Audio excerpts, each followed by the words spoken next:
पाकिस्तान के लिए आज का दिन दो हिस्सों में बटा हुआ था।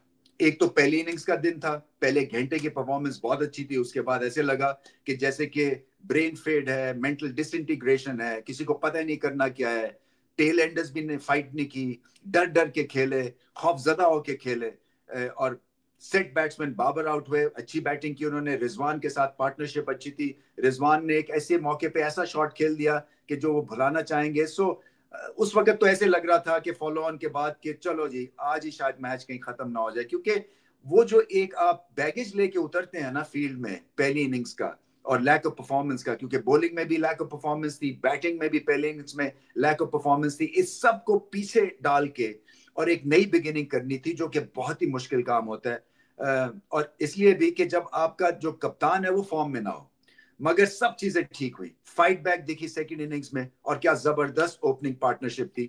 200 रन की पार्टनरशिप। शान मसूद की ये बहुत ही इंपॉर्टेंट सेंचुरी है, अपने लिए भी खेले, टीम के लिए भी खेले, अपने आप का पॉइंट प्रूव करना था। इसलिए कि जब आप डाउन एंड आउट होते हैं तो फिर आपका जो जहन है वो काम कई दफा नहीं करता है।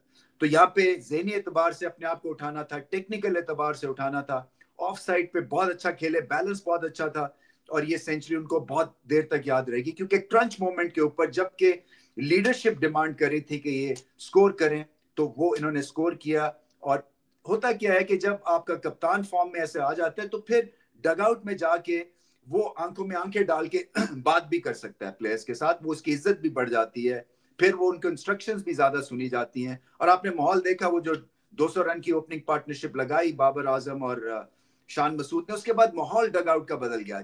चेहरों पे मुस्कुराहट भी थी, एक मुझे ऐसा लगा जैसे प्लेजेंटनेस दोबारा लौट आई है उस डगआउट में। तो मैसेज बड़ा अच्छा गया डगआउट पे। और बाबर आजम ने भी बहुत ही एक शानदार इनिंग्स खेली है, बहुत स्मूथ इनिंग्स खेली है। और इनकी इसलिए ज्यादा तारीफ करना मैं चाहूंगा यहाँ पे कि अपना नंबर छोड़ के ओपन किया टीम की खातिर, ये बहुत कम लोग करते हैं। इसलिए कि जो ग्रेट प्लेयर्स होते हैं ना वो अपने नंबर से नहीं हटते हैं। सो जी मेरा नंबर ये, आप किसी और से एक्सपेरिमेंट कर लें। मगर इन्होंने हाथ खड़ा किया, जो कि एक अच्छे शरीफ इंसान का काम होता है। देखें, जो कि क्रिकेट को रिस्पेक्ट देता है वही अजीम प्लेयर बनता है, और बाबर आजम हमेशा क्रिकेट को रिस्पेक्ट देते हैं। सो इस लिहाज से एक सेक्रीफाइस भी की उन्होंने और करके भी दिखाया। नया बॉल खेलना साउथ अफ्रीका में सबसे मुश्किल होता है, और ये ओपनिंग जो पोजीशंस है सबसे मुश्किल पोजीशंस होती हैं।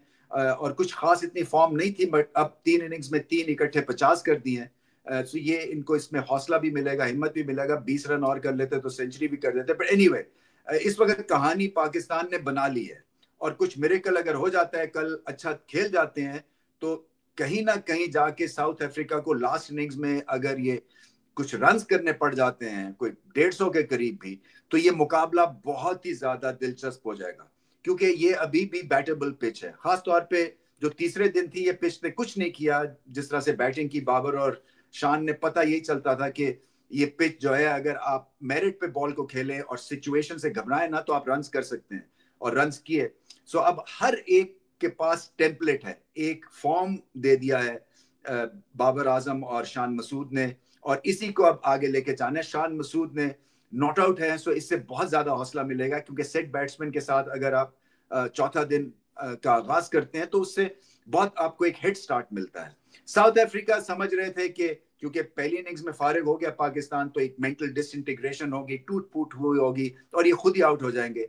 सो ऐसा हुआ नहीं। सो उनकी बॉलिंग परफॉर्मेंस जो थी वो फ्लैट गई है। खासतौर पर रबाडा ने उस तरह की बॉलिंग नहीं की जिस तरह से पहली इनिंग्स में की थी। माना ये अच्छी बैटिंग कंडीशंस थी, मगर फिर भी अगर जोर से बॉल करते वो, तो शायद पाकिस्तान को नुकसान ज्यादा दे सकते थे।